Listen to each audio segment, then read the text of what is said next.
warahmatullahi wabarakatuh. Selamat pagi teman-teman. Alhamdulillah kita bisa berjumpa lagi. Untuk kali ini saya akan menjelaskan mengenai makalah dari tugas ujian akhir semester 5 ini untuk mata kuliah pembelajaran Quran Hadis MI atau SD dengan judul Metode Pembelajaran Quran Hadis kelas 4 Surah Al-Ahzab. Perkenalkan, nama saya Alvina Safitri, NIM 119. Untuk yang terhormat dosen pengampu Bapak M. Iman Effendi Soleh, MPDI, selaku pengampu mata kuliah ini, langsung saja di sini saya akan menjelaskan untuk yang pertama pendahuluan. Untuk yang pertama pendahuluan yaitu ada kata pengantar. Al-Quran merupakan kalam Allah yang diturunkan kepada Nabi Muhammad melalui malaikat Jibril yang tertulis dalam mushaf sebagai pedoman hidup manusia, yang dimana membaca Al-Quran itu merupakan ibadah dan akan mendapat pahala. Sedangkan hadis adalah sesuatu yang baru. Yang dimaksud sesuatu yang baru itu adalah sesuatu yang diucapkan oleh seseorang ke orang lain. Dari seseorang itu adalah dari Nabi Muhammad ke orang lain atau ke umatnya.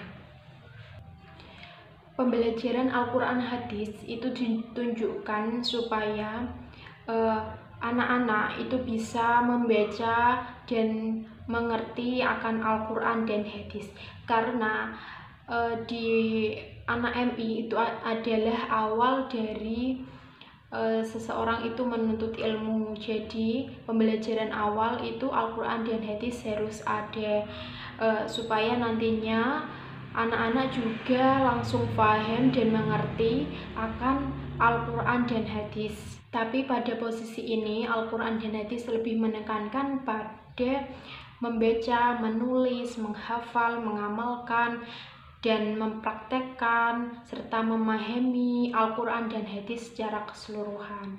Terus bagaimana cara guru untuk menyampaikan pembelajaran Al-Quran dan hadis yang benar bagi murid-muridnya? Seorang guru itu harus memahami dan mempunyai pengetahuan yang luas mengenai bagaimana itu Al-Quran dan hadis, dan bagaimana cara proses mengajarkan kepada anak-anak, supaya anak-anak itu dapat memahami secara langsung dan gampang untuk mengerti dan mengamalkan apa yang diberikan dan diajarkan di dalam Al-Quran dan hadis. Sedangkan rumusan masalah dalam makalah ini ada dua, yaitu bagaimana penerapan atau metode pembelajaran Al-Quran dan hadis untuk kelas 4 surah Al-Ahzab ini, dan bagaimana rencana pelaksanaan pembelajaran pada Quran hadis kelas 4 surah Al-Ahzab ini. Untuk selanjutnya saya akan membahas mengenai penjelasan atau bab 2, yaitu pembahasan. Pada kali ini metode pembelajaran atau model pembelajaran yang saya ambil adalah model pembelajaran reading aloud yang ada dalam metode active learning. Pengertian reading aloud itu sendiri adalah reading aloud berasal dari dua kata, yaitu read dan loud. Read artinya membaca, loud artinya menyaring, alias reading aloud adalah membaca menyaring atau membaca keras. Karena dengan membaca menyaring itu anak-anak dapat membunyikan atau melafalkan, terutama dalam hal ini adalah surat Al-Ahzab dengan yang baik dan benar. Kenapa saya memilih metode ini? Karena metode ini menurut saya itu tepat buat pembelajaran Al-Quran, khususnya pada surah-surah pendek. Sekarang yang dibahas adalah surah Al-Ahzab. Jadinya saya memilih reading aloud sebagai model pembelajaran dengan metode active learning di kelas 4 ini. Dengan metode reading aloud ini, siswa dapat memahami bacaan-bacaan yang salah, mulai dari ketika teman satu orang itu membaca, yang lain atau teman yang lain itu mendengarkan, otomatis dengan membaca nyaring itu suaranya terdengar dan yang lain bisa bisa memahami apakah pembacaan itu benar atau salah. Reading aloud juga proses bagaimana cara kita membaca, memahami, melafalkan, menghafalkan, dan juga mengamalkan dari bagaimana isi kandungan surat Al-Lahab. Dengan model reading aloud ini, jadi guru menugaskan satu persatu siswa untuk membaca nyaring secara bergantian. Dengan seperti itu, kita mengetahui apakah cara membaca siswa tersebut itu benar atau salah. Dan juga teman-temannya juga otomatis akan mendengarkan dan mereka sekaligus menghafal untuk surat Al-Lahab dan terutama untuk isi kandungan. Secara tidak langsung ketika kita mendengar, otomatis kita melafalkan dan menghafal sesuatu yang kita dengar. Langkah-langkah untuk pembelajaran surat Al-Lahab kelas 4 ini dengan model reading aloud itu saya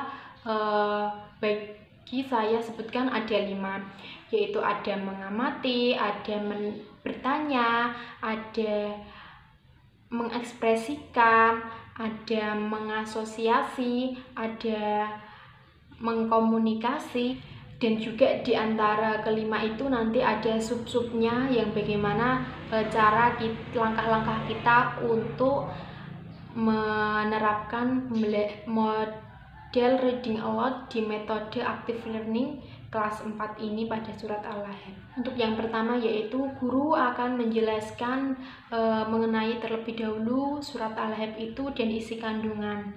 Kemudian siswa akan mengamati isi kandungan dan menyimak apa isi kandungan dari surat Al-Lahab.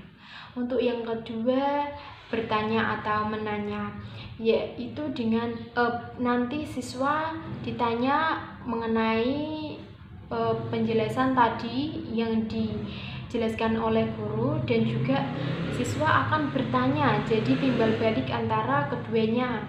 Yang ketiga yaitu eksperimen. Eksperimen itu langsung untuk mempraktekkan, alias guru nanti akan memberi materi dan membagi kelompok, kemudian kelompok itu akan mengerjakan materi yang akan diberikan oleh guru. Yang selanjutnya yaitu mengasosiasi. Setiap perwakilan kelompok nantinya membacakan hasil dari yang sudah dipelajari, dan juga kelompok yang lain juga akan menanggapi hal tersebut. Yang kelima, yang terakhir yaitu mengkomunikasikan. Mengkomunikasikan adalah mengenai hasil dari tadi tugas yang diberikan oleh guru nanti ditulis lagi di papan tulis depan, sehingga siswa nanti juga bisa merangkum dan juga memahami hasil dari satu persatu temannya. Untuk selanjutnya, guru dan anak-anak atau murid itu nantinya akan menyimpulkan bagaimana hasil dari tugas yang diberikan oleh guru. Untuk itu adalah langkah-langkah yang saya berikan di pembelajaran Quran Hadis kelas 4 surat Al-Lahab ini dengan model reading aloud metode active learning. Selanjutnya adalah kelebihan dan kekurangan dari model reading aloud. Untuk yang pertama yaitu kelebihan. Kelebihannya adalah melatih anak supaya membaca itu adalah sebagai kegiatan yang menyenangkan dan tidak bosan untuk anak. Untuk yang kedua, menciptakan pengetahuan yang gunanya untuk dasar sebagai si anak tersebut untuk memahami pelajaran. Untuk yang ketiga, metode ini adalah sebagai kita membaca, kita mempunyai vocabulary baru, dan kita sekaligus akan mendengarkan apa yang dibacakan oleh teman kita sehingga kita bisa langsung menghafal. Jadi bisa dikatakan metode ini adalah membaca sekaligus untuk menghafal dan mengingat. Tapi di samping itu juga metode ini mempunyai kelemahan. Yang pertama, karena membaca terus-menerus akan menimbulkan monoton bagi siswa, alias siswa gampang merasa bosan. Untuk yang kedua, peserta didik untuk kelas rendah itu belum bisa memahami apa yang dibaca. Mereka hanya bisa membaca, tapi untuk tidak memahami mereka masih kurang. Tidak semua guru mampu memberikan bahan pembelajaran yang menarik, dan juga ketika kelas di samping kita itu gaduh atau tidak terkondisi, alias pembelajaran itu tidak akan efisien karena kita adalah membaca, mendengarkan, dan memahami. Sedangkan selanjutnya adalah manfaat dari model reading aloud. Reading aloud mempunyai manfaat diantaranya yaitu untuk pembaca dan pendengar, atau untuk siswa yang membaca dan siswa yang mendengarkan, mereka akan berkesinambungan, alias nantinya mereka juga fahamnya itu double langsung. Ketika dia membaca dan dia mendengar, itu faham akan lebih mudah untuk memahami pembelajaran itu. Dengan membaca reading aloud, kita akan mendapat kosakata baru, sehingga nantinya akan menambah wawasan kita mengenai kata-kata atau kosakata baru. Untuk selanjutnya adalah menumbuhkan minat baca dari anak, yang mana minat baca sekarang sudah rendah, dan pembelajaran ini agar menumbuhkan minat baca anak lebih baik. Jadi di samping model pembelajaran ini mempunyai kelemahan, tapi juga mempunyai banyak manfaat jika kita mempergunakan dan mengajarkannya dengan baik dan benar. Untuk rencana pelaksanaan pembelajaran yaitu sudah saya tulis di makalah saya, dan saya sudah menjelaskan untuk di makalah saya mengenai rencana pelaksanaan pembelajaran, yaitu sebagai berikut. Madrasah MINU Miftahul Falah, mata pelajaran Al-Quran Hadis, kelas 4, semester 2, materi pokok surah Al-Ahzab, dengan alokasi waktu 1x25 menit. Untuk selanjutnya yaitu kompetensi inti dan kompetensi dasar, dan juga indikator. Di sini kompetensi inti itu ada 4, yaitu KI1, KI2, KI3, dan KI4.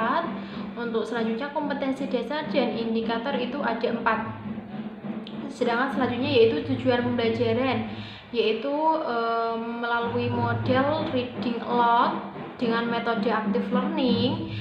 Peserta didik mampu menjelaskan isi kandungan surat Al-Ahzab, menulis lafal surat Al-Ahzab, membaca Quran surat Al-Ahzab, dan kemudian menghafal terjemah dan menghafal ayat surat Al-Ahzab. Untuk yang selanjutnya yaitu materi pembelajaran, yaitu ada lafal surat Al-Ahzab, ada mufrodat, kemudian ada terjemah, ada isi kandungan, dan juga penjelasan dari isi kandungan. Yang selanjutnya yaitu metode pembelajaran, yaitu model reading aloud dengan metode active learning. Untuk selanjutnya media dan sumber pembelajaran, yaitu ada poster tulisan, gambar, dan juga sumber belajarnya itu yaitu dari buku guru dan buku siswa Quran Hadis kelas 4. Untuk selanjutnya langkah-langkah pembelajaran, yaitu ada pendahuluan, ada kegiatan inti, dan juga ada penutup, yang mana pembelajaran itu dilakukan seperti biasa pada umumnya, tapi kegiatan inti kita menyesuaikan dengan model pembelajaran. Untuk selanjutnya yaitu penilaian. Penilaian di sini ada tulis dan lisan, tes tertulis pada umumnya, dan tes lisan dengan cara menghafalkan surat Al-Ahzab, menghafalkan terjemah, memahami isi kandungan, dan nantinya guru akan memberikan soal-soal dan kemudian dijawab dengan lisan. Untuk selanjutnya yaitu tes uraian atau tes uraian pada umumnya. Yang selanjutnya yaitu bab 3, penutup. bab 3 atau penutup, yaitu memiliki kesimpulan yaitu model reading aloud pada metode active learning digunakan untuk siswa pada pembelajaran Quran Surat Al-Ahzab, yang mana reading aloud menurut saya itu metode yang baik dan bagus, karena di samping metode itu membaca dan juga akan memahami dan menghafalkan atau mendengarkan bagaimana surat Al-Ahzab, bagaimana terjemahan, bagaimana mufradat, dan bagaimana isi kandungan dari surat tersebut, yang mana model ini akan meringkas satu sama lain. Dan juga di samping kelemahan model reading aloud, ada beberapa manfaat dan kelebihan dari model reading aloud yang sudah saya jelaskan tadi. Untuk lebih jelasnya, maka teman-teman bisa membaca dan melihat dari makalah yang saya sampaikan.